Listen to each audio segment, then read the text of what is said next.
Chloé Framery, je suis ravie de t'accueillir sur Tribune Libre. Tu m'as demandé de te tutoyer, alors je le fais très volontiers. Et derrière toi, il y a la rosace qui tourne, une éolienne. Ouais, enfin, un petit format quand même. Hein. Ah oui. Celle-là, elle fait moins de dégâts au niveau visuel. Ouais. Et écologique. Ouais. Et aussi écologique, merci de le préciser, effectivement. L'interview commence très très bien. Et ouais, écoute, on est chaud bouillant comme le soleil là. J'adore. Tu es une figure emblématique de ce qu'on a appelé la résistance ou la dissidence de 2020. 2020, année Covid, le jour où tout a basculé. On dirait un film. Presque. Dramatique. Ouais. Alors, nous n'allons pas raconter tout ce qui est dans ton livre, qui est un sacré travail, car il faut le lire. Donc tu es devenue une des figures de proue de ce que les médias traditionnels ont appelé avec beaucoup de mépris et d'idiotie la complosphère. Moi, je t'ai repéré très vite, car tu as une personnalité forte et atypique. Donc justement, ma première question, comment la petite fille sage que tu étais est devenue résistante? Comment elle a vécu cette nouvelle violence, on va dire? Alors la résistance, je l'appelais pas résistance au début, j'étais militante à partir de 2012 avec cette découverte de ce groupe qui s'est appelé le MVRC, Mouvement vers la Révolution Citoyenne, en 2012 à Genève. Et c'est au fil du fil de la pelote qui se déroulait que j'ai compris pas mal de choses dans les mécanismes de corruption genevoise, suisse et internationale. Et puis à partir du Covid, puisque c'est Macron qui l'a dit, nous sommes en guerre, les termes de résistance se sont imposés logiquement comme à l'époque de la guerre, des guerres précédentes, que nous n'avons pas connues, mais au moins nous aurons connu la guerre du Covid, qui est plutôt une guerre d'information, une guerre psychologique, une guerre spirituelle, mais dans laquelle on a eu la famille d'âmes dont tu fais partie, Stéphanie, et grâce aux médias et grâce surtout au système Internet, grâce aux connexions des réseaux sociaux, on a pu se connaître, se regrouper et agir de façon convergente, de façon plus efficace en fait, pour dire au monde que nous n'étions pas seuls et que les gens qui trouvaient ça bizarre de faire de se voir enfermés, séquestrés chez eux, pour une histoire de maladie qui ne faisait presque pas de mort, c'était un peu spécial. Et ces gens-là se croyaient isolés, on me l'a dit souvent. Je me croyais seule et grâce à vous, j'ai su qu'on n'était pas seul. Et c'est ça qui a donné le moral aux troupes et la force de continuer à vivre déjà et puis ensuite à dénoncer. Voilà comment ça s'est passé en gros. Mais pour les détails, il y a plus là-dedans. Absolument. Tu es née dans un milieu scientifique avec cette famille d'ingénieurs dans laquelle tu t'es sentie assez vite différente. Ouais, c'est ça en fait. C'est joliment dit. J'ai toujours senti que j'étais un petit peu, pour pas dire énormément, différente de ma famille, de mon terreau, Et ouais, je me sentais pas comprise, hein, comme toutes les personnes qui ont un cerveau qui fonctionne vite, on va dire. Et je me suis dit, mais qu'est-ce que je fais là en fait? Et puis pourquoi suis-je née à Genève? Ça, c'est un peu plus tard, je me suis posé la question, parce que je suis franco-belge d'origine, mes parents sont français et belges. Et pendant longtemps, je me suis dit, mais pourquoi ici? Qu'est-ce que j'ai à y faire? Quelle est ma mission de vie? Et puis en fait, à partir de 2020, ça s'est un peu éclairci. Disons, j'ai eu quelques réponses. Tu as fini par comprendre que tu étais ce qu'on peut appeler un zèbre, amoureux de la vérité. Je crois que c'est un pléonasme, mais oui, les gens qu'on appelle zèbres ou HP ou indigo, enfin, il y a plein de termes, ne supportent pas l'injustice et adorent la vérité, la sincérité, l'authenticité. Et je fais partie de ces personnes-là, et étant étant issue d'une famille qui est plutôt dans le non-dit, plutôt dans les secrets de famille, ben ça faisait un peu tâche. Et j'ai toujours été là pour mettre le doigt sur les choses qu'on n'aime pas trop dire.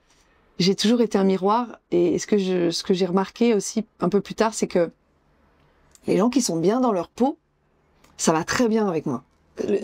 Ça passe tout de suite, c'est fluide. Et puis alors les gens qui ont des choses à cacher, des gens qui jouent un jeu, des gens qui portent un masque, clash, ça clash. Il y a un problème, il y a quelque chose qui se passe qui fait que il y a une tension qui se crée assez vite. C'est la vérité qui dérange. Un radar à ces gens-là. Ouais. Tu es prête à payer le prix finalement? Bah, je l'ai payé déjà et je continue, ouais. Ouais. Bah, en fait, je me suis pas posé la question. Je me suis jamais posé la question, est-ce que j'y vais ou pas? Ça s'est fait tout seul et c'était pas négociable. Donc, il fallait que j'avance, il fallait que je dise les choses. Je ne peux pas je sais pas, j'ai du mal avec la compromission, avec les compromis en général, en fait. J'ai du mal à sacrifier mes valeurs pour des avantages, quels qu'ils soient. J'ai besoin d'être spontanée, j'ai besoin de dire ce que je pense. Et dans une famille, justement, où on n'avait pas trop la parole, ça a été une réaction, je pense, naturelle et biologique à cette omerta. Et depuis que je peux parler, bah, je me prive pas, on va dire. D'ailleurs, l'histoire officielle, telle qu'on l'enseigne à l'école, et la vérité n'ont pas toujours fait bon ménage. Et d'ailleurs, ce n'était pas ta matière préférée. Ah, je vois que tu as bien lu le livre. Bah, bien sûr. Cette histoire qui peut être écrite et réécrite, dit-on, par les vainqueurs. Ouais, c'est ça. Qu'est-ce que tu en penses? C'est ça, en fait. J'étais très bonne. Enfin, j'adorais l'école. J'ai toujours adoré l'école. Toutes les matières. J'ai toujours eu des bonnes notes et j'étais appréciée par les profs. J'avais un bon contact, très bon contact avec les profs. J'ai eu des bons profs aussi, hein. J'ai eu de la chance à Ferney. Et l'histoire, bizarrement, j'accrochais pas. J'accrochais pas parce que c'était du par cœur, c'était des dates qui avaient aucun sens. J'arrivais pas à mettre du sens derrière tout ça, donc je m'ennuyais pendant les cours. Et c'est d'ailleurs les premiers cours où j'ai commencé à être un petit peu, comment on peut dire, pas mauvais élève, mais à être dissipée parfois, à parler avec mes copines, etc. Et je me rappelle qu'on avait eu un prof, monsieur Varachin, que j'aimais beaucoup, et je crois que c'était réciproque, et je faisais péter les plombs en 4e parce que je bavardais, quoi. Parce que quand je m'ennuie. Alors, ce que j'ai fait plus tard, ça c'est un truc que personne ne sait parce que je l'ai jamais dit, c'est en philo, en terminale, j'ai eu le même phénomène, c'est-à-dire que ça me paraissait barbant, quoi. C'était des textes d'autres personnes qui pensaient, dont il fallait copier la pensée, restituer les écrits. Et j'apprenais l'arabe, à écrire l'arabe pendant ces cours-là, parce que je m'ennuyais. Donc j'ai appris à écrire l'arabe pendant mes cours de philo en terminale. Voilà, donc, on s'occupe comme on peut. Alors c'était beaucoup moins gênant pour le prof, parce qu'il pouvait déblatérer tous ces grands penseurs sans être dérangé. Tu étais déjà un esprit curieux. Ah oui, alors curieux, c'est que le prénom. Ah ouais, j'ai toujours aimé comprendre. Et c'est ce qui m'a sauvée aussi, parce que le sens en fait, c'est ça, c'est trouver le sens de ce qui se passe. Pour avancer, pour accepter aussi les choses, parce que je peux pas tellement accepter des ordres qui n'ont ni queue ni tête si j'en comprends pas le but et l'efficacité. Une de tes passions, la gastronomie, première révélation à l'école hôtelière de Lausanne. Alors avant ça. En fait, j'ai toujours aimé manger. C'était l'endroit, la table, c'était le moment de la journée où il n'y avait pas de tension. Enfin, il y en avait, mais pas avec moi, disons. J'étais une bonne mangeuse, donc mon père était serein. Et ça n'avait pas de prix. C'était un bon moment. C'était un très bon moment, et j'ai gardé cette culture de la table, et c'est vraiment un plaisir me régaler. Et j'ai aussi fait la cuisine quand j'étais petite. Je faisais des repas pour ma famille. J'ai inventé des recettes, etc. Et du coup, après les 2 ans d'école d'ingénieur à l'INSA, donc de prépa maths P, j'ai décidé de changer de cap et de commencer l'école hôtelière de Lausanne. Ça a été une sorte de confirmation de ma passion pour la gastronomie, et aussi ma passion pour les relations humaines, qui était juste émergente, parce que autrefois j'étais très timide, et ça s'est estompé pour les raisons que vous allez lire. Et donc c'est ce mélange entre l'amour de l'autre, l'amour de la relation humaine, de l'accueil aussi, et de la gastronomie, m'ont donné cette envie de tenter l'école hôtelière de Lausanne que j'ai connue donc juste avant l'an 2000, et dans laquelle on était censé optimiser ou maximiser le profit, grande maxime de l'EHL. Et moi, je voulais comprendre jusqu'où il fallait maximiser le profit. Et j'avais demandé donc à mon prof de finance à l'époque, mais en fait, on s'arrête quand? Ah ouais. Et il m'avait dit, on s'arrête pas. Il n'y a pas de limite. Ah bon. Et c'est là que j'ai compris que cette école, comme la plupart des écoles qui forment des managers finalement, c'était une école de commerce et de business. Et après avoir fait 3 ans dans l'hôtellerie après ça, et aussi en tant que géo mini-club, ça je le dis aussi, à Djerba, j'ai encore une fois bifurqué vers mes premières amours, les maths. Exactement, alors attention, jeu de mots, tu prends la tangente. Bravo, joli. Ah, j'aime bien. Ah ouais, à reprendre. À reprendre, ouais. Le droit d'auteur. D'accord. Tu deviens prof de maths pour le plus grand bonheur de certains élèves et de tous tes élèves. Alors je pense, en tout cas j'ai eu c'est tout un pan de ma vie, 16 ans d'enseignement, qui ont été un peu chaotiques au départ parce que je savais pas me faire respecter.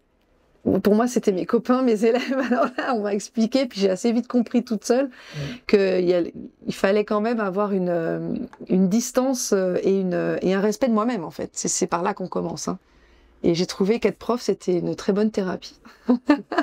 Ça m'a beaucoup appris sur moi-même et ce rapport à ces humains en plus petit format. Hein. C'est des adultes en devenir et des enfants dont la vérité sort de la bouche tous les jours. Et ça, c'est génial. C'est ce que j'ai aimé. J'avais des ados tous les jours avec moi. Et ça m'a permis de vraiment cultiver la spontanéité, ma fraîcheur naturelle. Enfin, moi, j'adore être vrai. Et avec des enfants, avec des ados, quoi de mieux pour se dire les choses, quoi. Donc, c'était pas toujours facile, hein, parce que quand même, c'est l'âge auquel...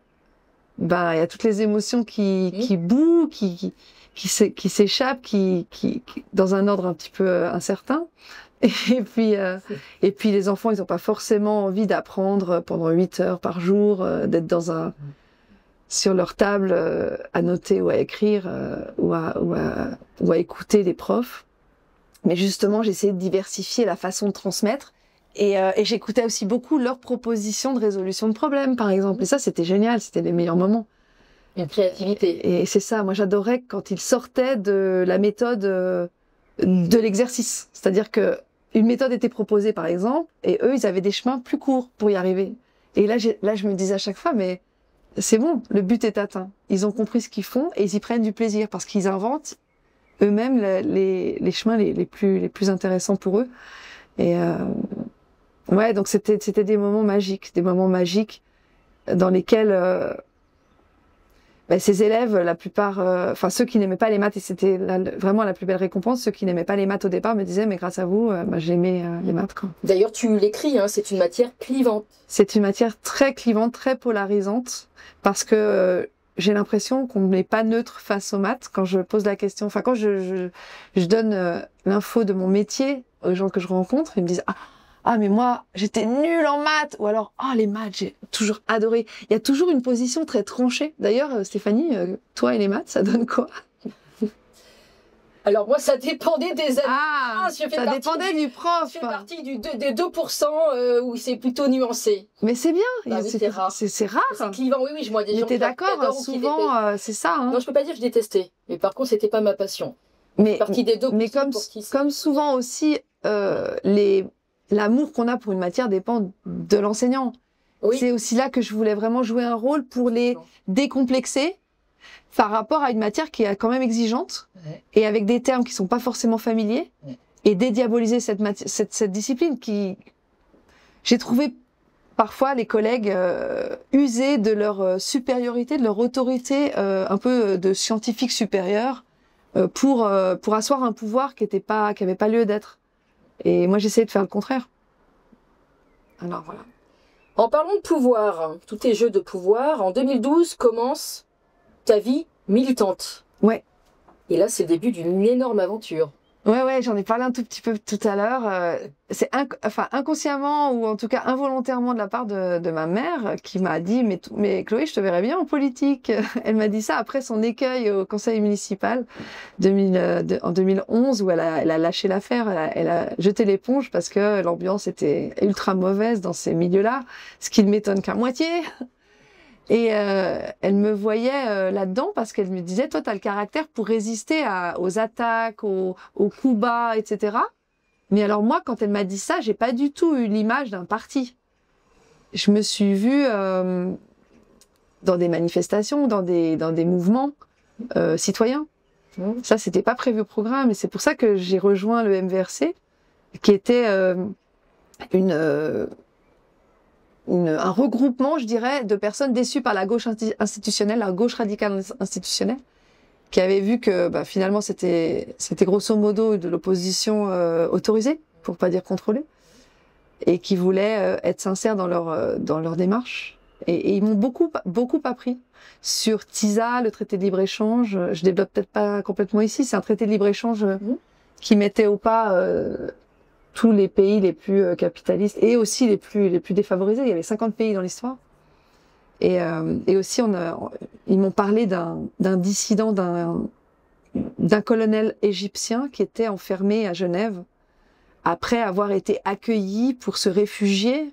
Donc, terre d'asile, la Suisse, Genève, capitale des droits humains, de la paix, des banques. Et on l'a enfermé 5 ans après son arrivée en Suisse, sans procès, avec un faux rapport de police. Il n'était pas répertorié à la prison Chandelon.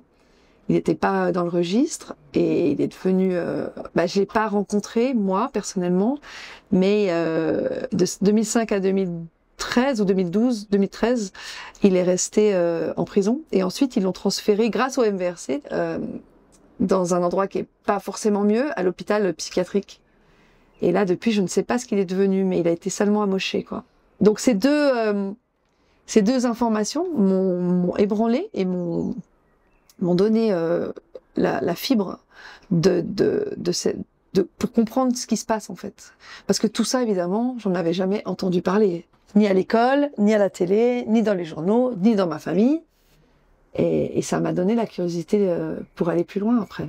Et puis ensuite, tous les ans, tous les mois, toutes les semaines, j'apprenais de nouvelles choses. Ta rencontre avec l'humoriste radioactif qui incarne la polémique... Radioactif, j'aime beaucoup l'expression. Dieudonné a été déterminante, n'est-ce pas? Ouais, c'est le moins qu'on puisse dire. Comment je peux décrire tout ça?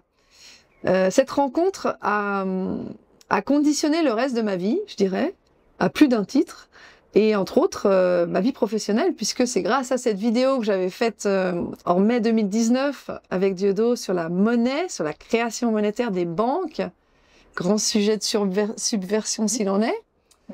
Eh bien, c'est à partir de là que la CICAD, donc c'est l'antenne genevoise de la LICRA en France, m'a repérée. C'est comme un casting, en fait. Ils me repèrent et après, ils m'ont pas engagé par contre pour le film. Enfin si, leur film à eux, avec leur scénario à eux. Et c'est là que ils ont envoyé des courriers au DIP, département de l'instruction publique, c'est l'équivalent de l'éducation nationale en France, pour demander ce qu'une enseignante de mathématiques fonctionnaire faisait à côté d'un homme si peu fréquentable. Sans donner plus d'explications, j'ai eu accès aux lettres, vous les avez sur mon site d'ailleurs.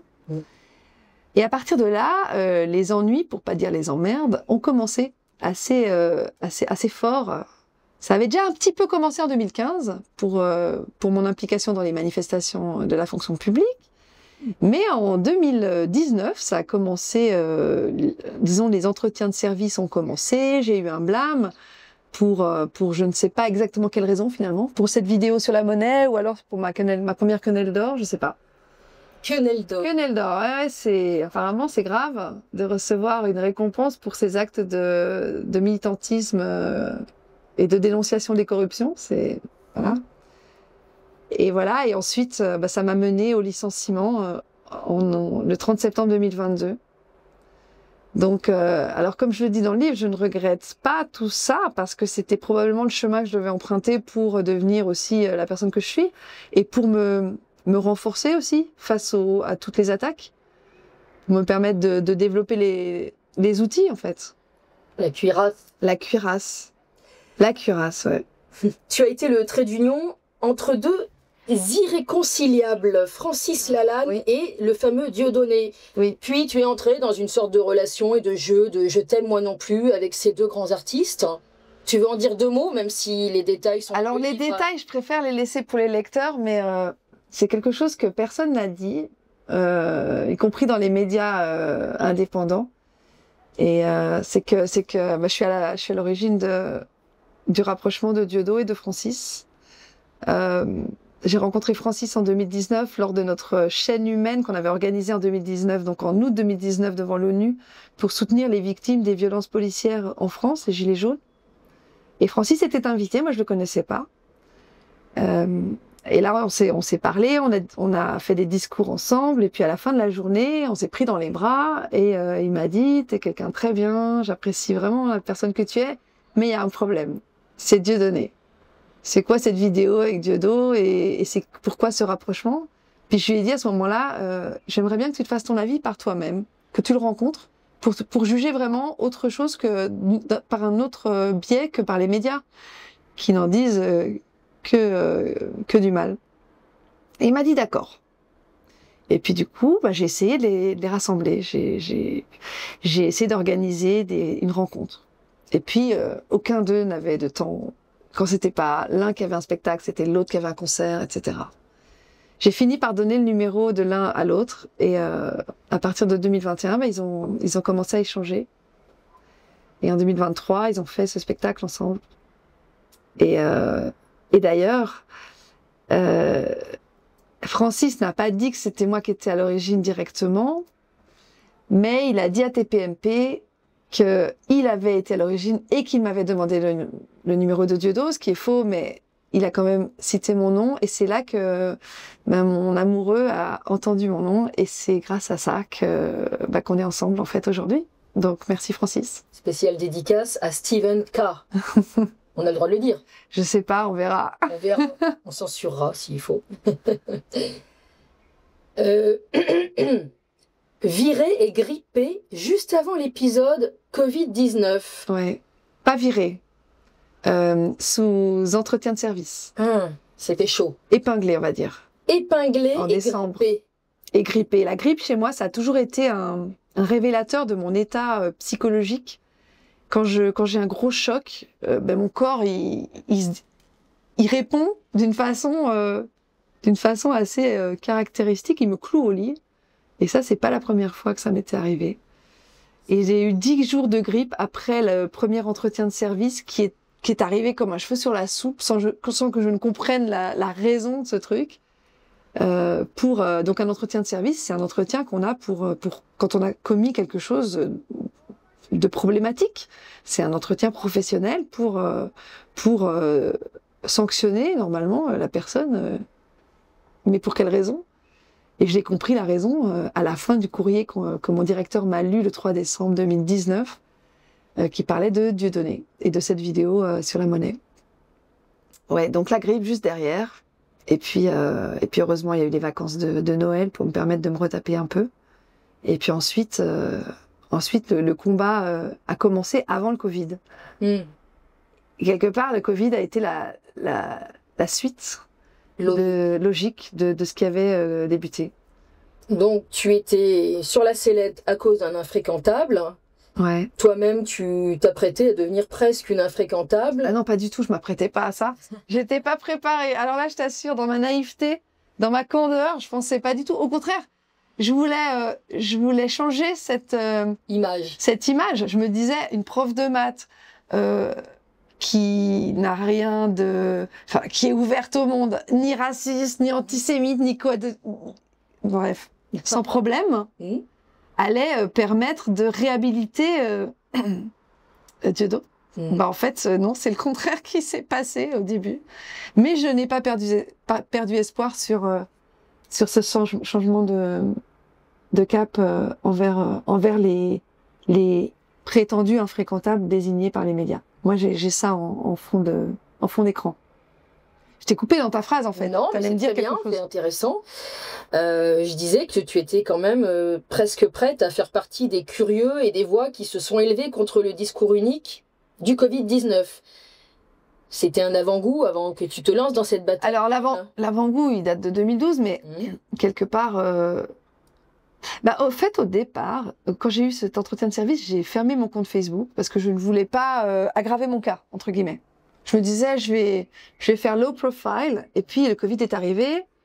J'ai continué sur ma ligne sans rien dire au début, bien que je voyais l'arnaque. J'ai vu l'arnaque dès les premiers symptômes, sans jeu de mots. Symptômes médiatiques, j'entends. Et puis, le mois de mars est arrivé avec les confinements en France. Chez nous, on n'a pas eu les confinements stricts. On a eu des confinements seulement pour certaines catégories de personnes. Et je me disais, mais c'est pas parti pour s'arranger, cette affaire-là. Donc, il va falloir que je dise quand même quelque chose parce que je redoute que les gens se laissent avoir. Au début, je me disais, non, mais c'est pas possible, c'est tellement gros. Ils vont pas y croire. Et puis si, quand même, mes voisins me disaient, attention, le gouvernement sait mieux que nous ce qui se passe. Je dis, oula, oula. Alors si le gouvernement pense à notre place, où va-t-on? Et c'est là que j'ai eu envie de faire... La première vidéo, c'était pas celle de Vangavi, c'était une vidéo dans un parc, à côté de chez moi, où j'ai commencé à parler des brevets sur le SARS-CoV-2 et sur les coronavirus. Et là, j'ai vu qu'il y a eu de la censure, il y a eu déjà des petites attaques par la bande. Et puis alors la vidéo devant Gavi, l'Alliance vaccinale, n'a rien arrangé. Et c'est là que l'aventure, la grande aventure de la résistance, je dirais, a commencé. Avantage, inconvénient de devenir une icône de la résistance? Non, me parle pas d'icône. Non, surtout une icône. Oh, punaise. Beaucoup d'inconvénients. Punaise de lit. Ouais, non, ça j'ai pas eu. Mais non. Écoute, moi, ça s'est passé comme ça. Les médias ont décidé que j'étais une égérie. Voilà, c'est eux qui ont créé le scénario.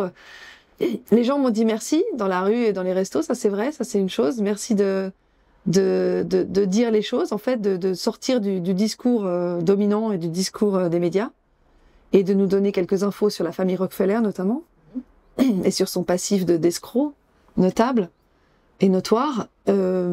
Mais quand les médias s'en sont mêlés, là, ça a commencé à être chaud.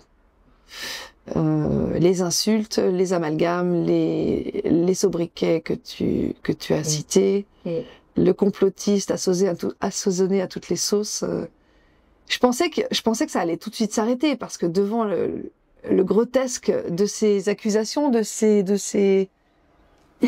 anathèmes, je me disais c'est pas possible, ça va pas, les gens vont se rendre compte, les médias vont arrêter, ils vont se ridiculiser, mais pas du tout. En fait, plus c'est gros, plus ça passe, quoi. C'est un truc de fou. Et plus ils accumulaient les mensonges, et plus ils étaient relayés, et plus le mensonge devenait réalité, quoi. C'est Goebbels. On est dans Propaganda, on est dans Edward Bernays, on est dans 1984. Le mensonge répété 1000 fois, 100 000 fois devient une vérité. C'est un truc de dingue. Donc marcher à contre-courant comme ça, heureusement que j'avais quelques années d'entraînement, j'ai envie de dire. Tu es une boulimique d'informations. Tu racontes en détail d'ailleurs tes recherches méthodiques effectuées durant cette période. Donc vous les trouverez tous dans le livre. J'invite tous les curieux à se plonger dans ce long cheminement de la pensée. Et d'ailleurs, tout au long de ce cheminement, tu fais forcément des rencontres. Quelles sont celles qui t'ont particulièrement marqué durant ce Covido-circus? Alors, toutes les rencontres, moi, les rencontres qui m'ont marqué, c'est les rencontres en manif, les rencontres des résistants, des autres résistants de ma ville, et puis de toutes les villes de France et de Belgique dans lesquelles j'ai été. C'est ce noyau dur de personnes qui me ressemblent, en fait, qui nous ressemblent. Des gens qui sont amoureux de la vérité, qui sont curieux, qui ont un cerveau qui marche, ce qui n'était plus chose facile de trouver en cette période de déliromania. Des gens sensibles, hypersensibles, des gens qui sont en général mal compris par leur entourage, des gens qui ne croient pas les médias sur parole, des gens qui ne croient pas tout court les infos sur parole, pour lesquelles il faut des preuves, des gens qui sont engagés, des gens qui sont dans leur cœur, des gens à qui on pouvait faire des câlins, donc ça a été vital, des câlins et des bisous, qui aimaient la danse, qui aimaient la joie, qui aimaient festoyer, célébrer. Donc tous ces gens, ça a été des rencontres providentielles. C'est ça les plus belles rencontres que j'ai faites. un concentré de belles âmes, mais vraiment dans le sens premier du terme, quoi. Et ensuite, alors les rencontres que j'ai faites, c'est des rencontres de personnes qui se sont entre guillemets démarquées parce que les médias les ont désignées aussi comme des personnes marquantes, les ont stigmatisées. Et donc les personnes un peu plus connues que j'ai rencontrées, parmi elles des super belles personnes et aussi des enfoirés de première. Je suis désolée de le dire comme ça, mais je dirais c'est moite-moite, quoi, c'est 50-50. Mais en même temps, voilà, c'est l'humain. Et dans l'humain, il y a de tout. En parlant des enfoirés, le silence des artistes, qu'en as-tu pensé? Alors très décevant, évidemment, très très très décevant. Je me disais que les chanteurs, les comédiens qui avaient voix au chapitre, qui avaient leur public, allaient pouvoir s'exprimer, allaient pouvoir donner des infos, allaient dédramatiser les choses. C'est bizarre d'ailleurs, ils nous appelaient les rassuristes, alors que, ou plutôt les alarmistes et les dramatistes, je sais plus. Ils ont eu tous les termes, mais ils nous accusaient de faire peur aux gens aussi. Hein, à un moment donné, alors que qui faisait peur tous les soirs au téléjournal, au journal télévisé, aux gens sur des chiffres qui montaient en épingle et qui grossissaient et qui dépassaient pas ceux d'une grippe. Répète-moi ta question avec les enfoirés, parce que là du coup... Eh ben, ce silence des artistes. Ah oui, les artistes. Oui, pardon. Ensuite, j'ai compris... en fait, à ce moment-là, j'avais pas encore tout à fait, totalement conscience du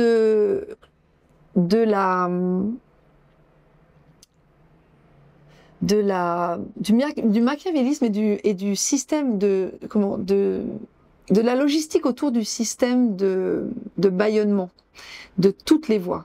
C'est-à-dire que dans tous les métiers, on a des espèces d'ordres supérieurs qui contrôlent les professionnels de ce métier. Dans la catégorie des médecins, on a l'ordre des médecins, on a l'ordre des pharmaciens, on a l'éducation nationale ou le département d'instruction publique chez nous, et on a l'ARCOM à la télévision, actuellement ça s'appelle l'ARCOM, et on a également tous les systèmes de production qui jouent le rôle de tamis, de filtre, pour ces artistes qui, sans distributeurs et sans médias, ne peuvent pas faire leur métier, ne peuvent pas gagner l'argent nécessaire à payer les crédits et à entretenir la petite famille. Donc, ces gens-là, la majorité, ont préféré garder leur confort matériel et leurs revenus plutôt que de s'exposer à des sanctions comme moi ou d'autres, quitte à perdre leur travail. Quelque part, pour moi, ça a été plus facile. Je n'ai pas d'enfant, je n'ai pas de crédit.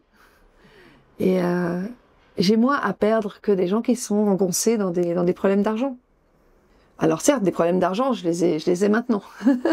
Mais j'avais pas d'autre vie que moi qui dépendait de mes revenus. Donc ces artistes-là, eh bien, ils ont choisi le confort matériel. Et quelque part, je peux les comprendre. Même si on n'a pas le même tempérament et la même résistance aux pressions, on va dire.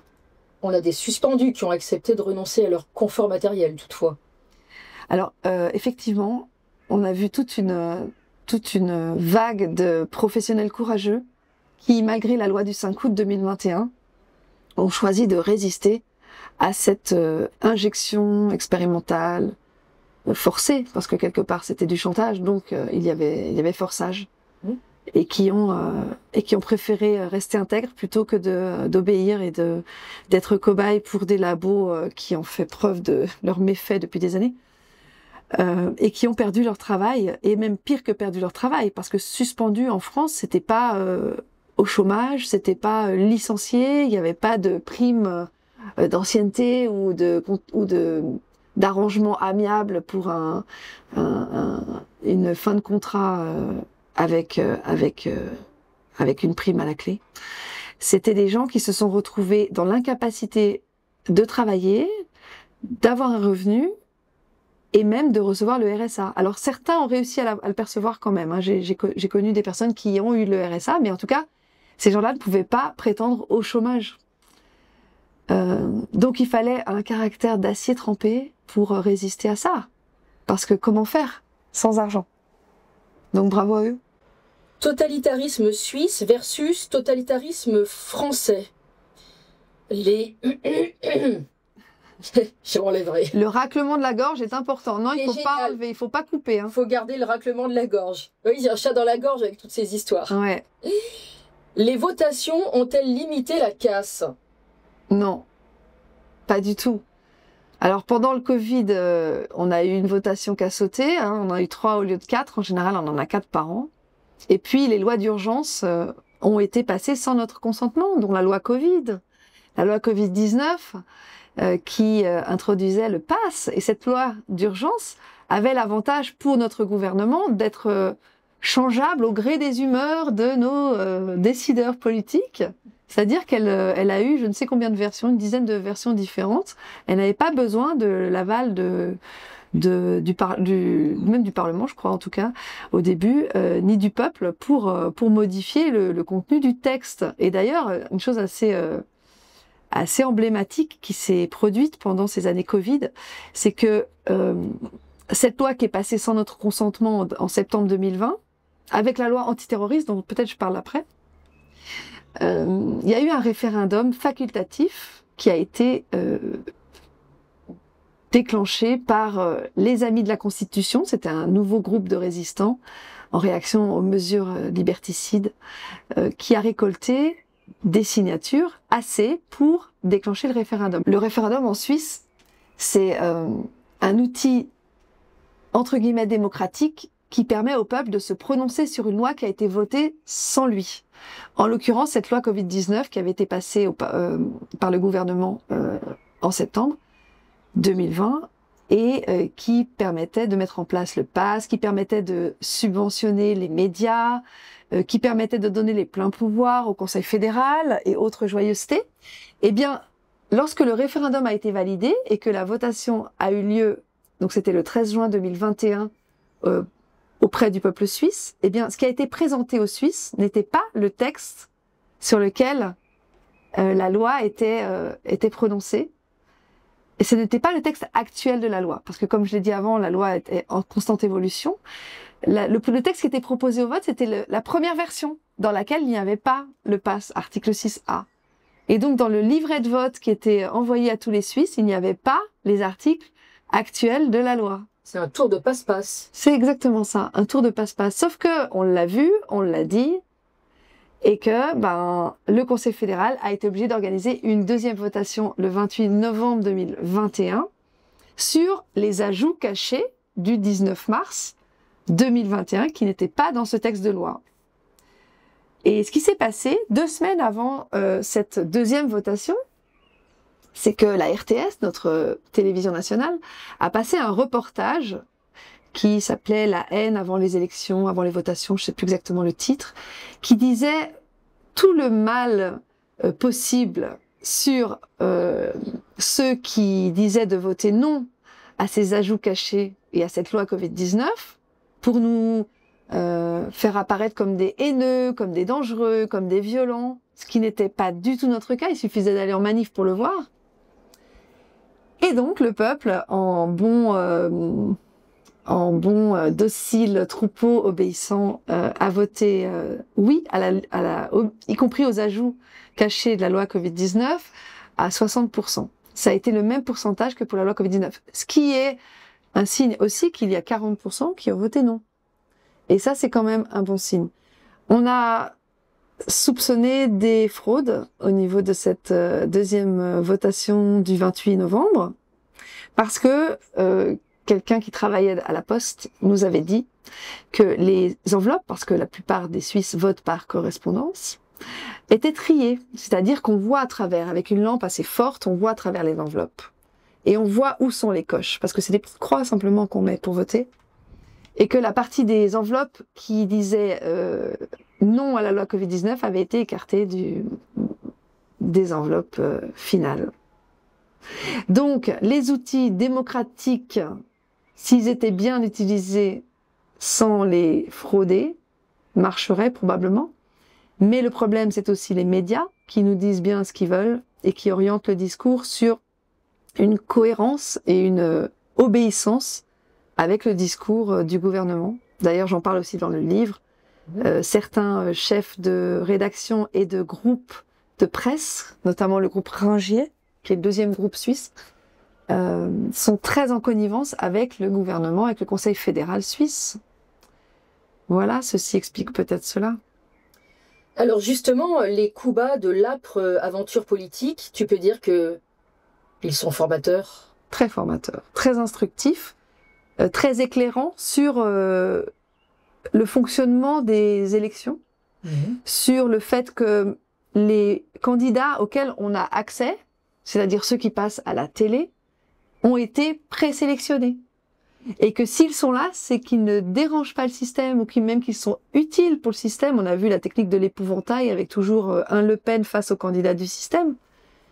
Eh bien, moi, je n'ai même pas réussi à passer la barre du débat sur la télévision nationale, la RTS toujours. Et d'ailleurs, à ce propos, on a été présenté parce que j'ai eu ces expériences politiques pour faire passer les sujets qui dérangent, dont le traité sur les pandémies, dont la sexualisation des enfants à l'école, dont l'agenda 2030 de l'ONU, etc., la fin du cash.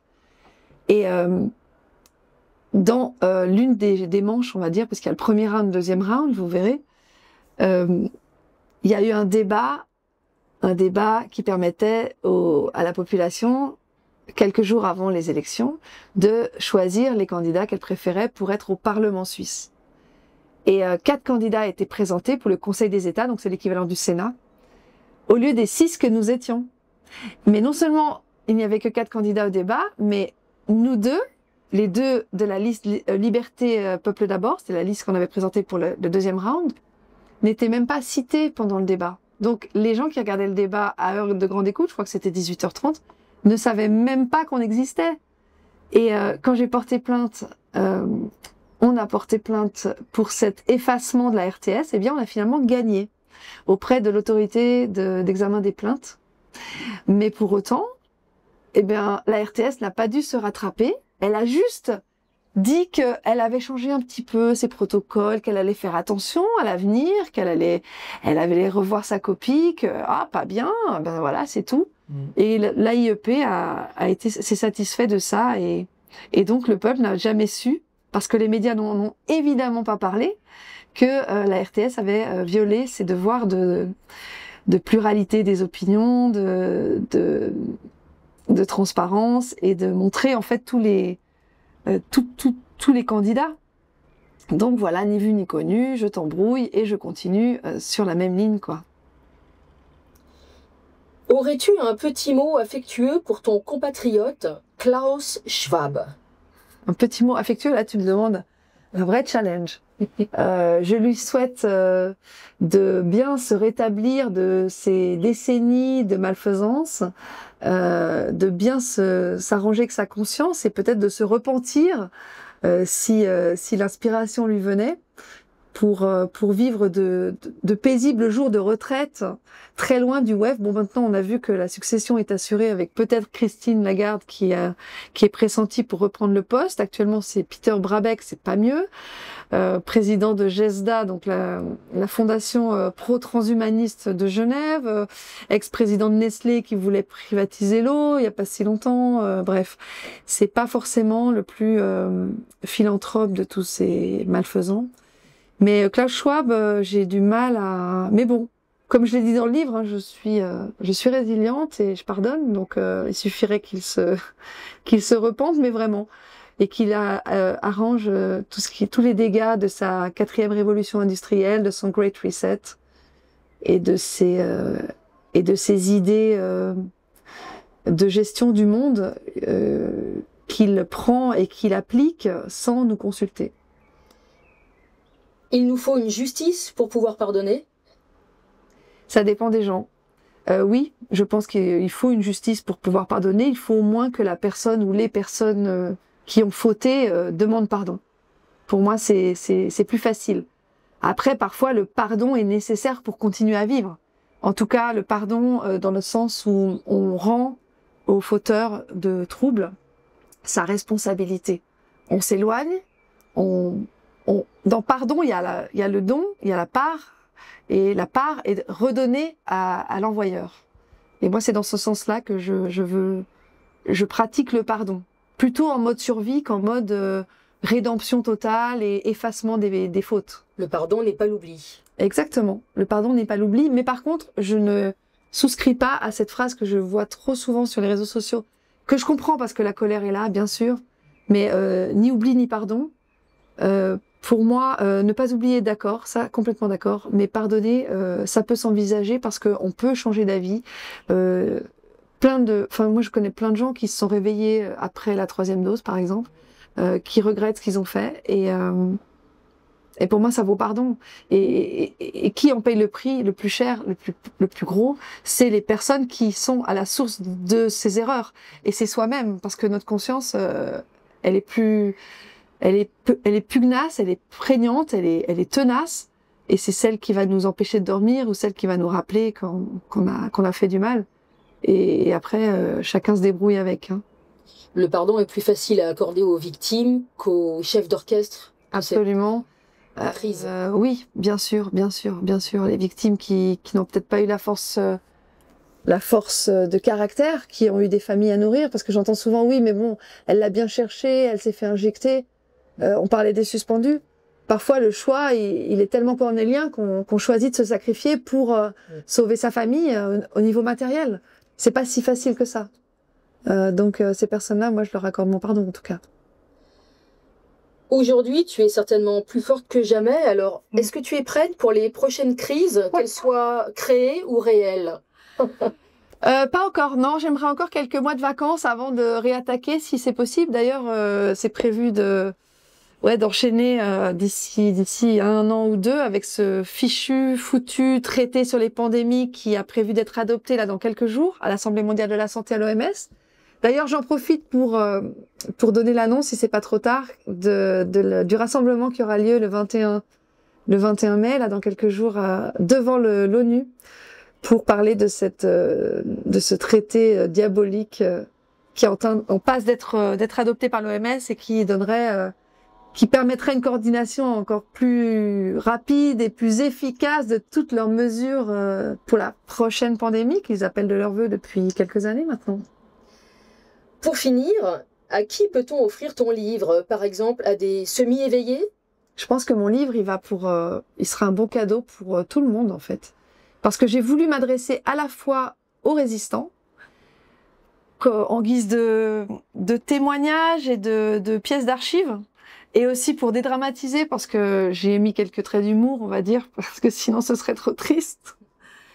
C'est un peu un album et un comment ça s'appelle, pas un journal intime, mais un témoignage, un calepin un carnet de bord, c'est ça, un carnet de bord. Et à la fois aux gens qui n'ont pas compris ce qui se passe ou qui ont des doutes ou qui ne savent pas du tout ce qui se passe, qui peut-être en lisant mon histoire, en voyant tout ce que j'ai traversé,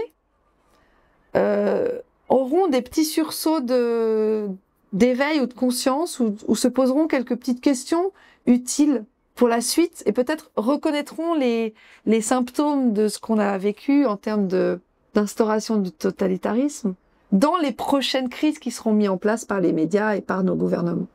Donc, il se veut universel et j'espère accessible à tous parce que les termes, normalement, je les ai explicités. J'espère que ce sera pas trop technique. En tout cas, je ne le voulais pas technique. Pour moi, c'est pas un mode d'emploi, c'est pas un guide. C'est vraiment un livre qui se lit comme un roman, sauf que l'histoire est vraie, quoi. Où peut-on l'acheter? Sur mon site, sur le site lasuisseaucoeur.ch ou sur mon site chloéframery.ch, et également à la librairie Vincent si vous habitez à Paris, et également à la librairie d'Aubray si vous habitez à Nantes, et également dans une librairie de Genève qui s'appelle la librairie du Boulevard, qui a mes livres en ce moment. Et puis, il y aura une version éditeur normalement en septembre. Et il sera plus largement distribué à ce moment-là. Celui-là, juste pour vous dire, c'est la version collector, donc c'est la version sans code barre. Ça vaut de l'or. De l'or en barre. Un grand merci à toi, merci à Chloé Framery. Merci Stéphanie. Merci Tribune Libre.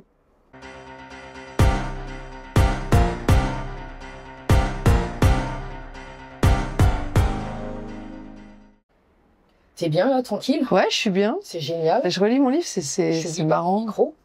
tu redécouvres ton histoire. Elle est dense. C'est une partie de mon histoire parce qu'il y a tellement de trucs que j'ai pas pu mettre. Tu peux Mais pas je tout trouve mettre. que Il faudrait faire une pléiade. c'est pro, quoi. Enfin, ça, c'est pas mal. Ouais, moi j'ai trouvé ça Oh là. très pro. Ouais. Ça tourne. Carrément. Ça tourne. Ouais, ça tourne. Ouais. Et en plus, elle tourne. Ah oui, Ah, bien vu. c'est bien les petits rushs comme ça en dehors. J'adore. C'est ça qui est le plus sympa.